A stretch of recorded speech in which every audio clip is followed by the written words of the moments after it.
a company called StarKnightMT sent me a belt and asked me if I'd do a review. So here it goes. So first you need an 8mm drive, and you've got about 8 screws that you need to take off this cover. It would be better if you went ahead and take this hose off first. I found that out later, but if you take the 8 screws out so you can remove the housing. Now I'll tell you, the housing was a little difficult to remove. Here I found out that it's better just to go ahead and take that hose loose. I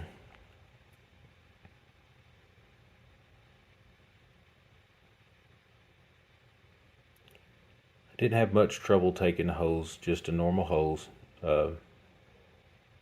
Just needed to get it out of my way. This was difficult to get out. I know I must have not done it correctly. There's got to be a better way, but as you can see, I was able to take it out. I'd also recommend going ahead and washing your side by side. I was filthy by the time I was done. These here were 5/16.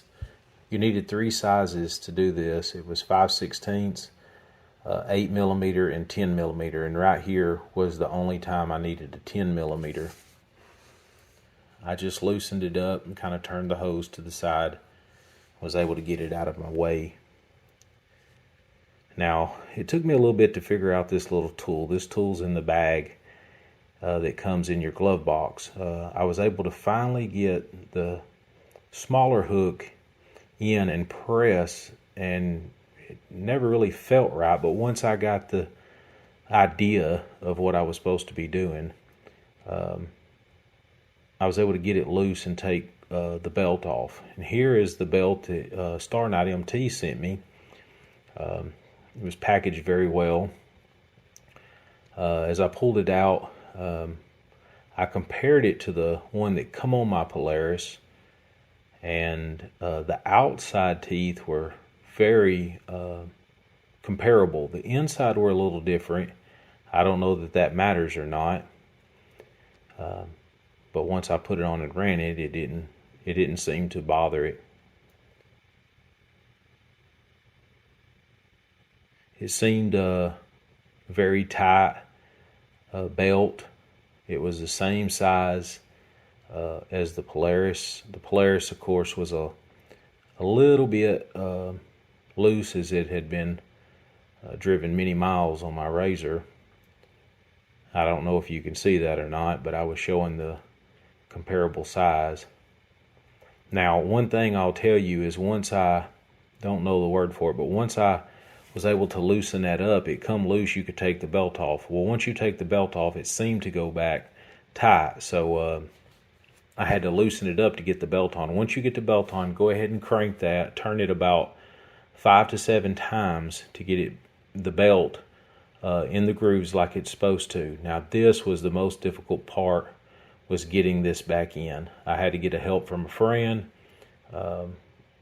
It was extremely difficult getting this cover back on. I'm sure there's an easier way. I probably picked the hardest way there is to do it. But I was able to get it back on. Once again, this is a 8mm drive here that you want to use to tighten this cover up. I wouldn't just go to town on it with this drill. Just get it a little snug and then use a socket and ratchet. You don't want to get it too tight. Then you'll just take your hose here, push back on your fittings, and then with a 5/16, you'll go ahead and tighten it up. The belt seemed very well made. I haven't gotten a whole lot of miles on it. I'll give you a couple of weeks with it, and then I'll come back and do another review.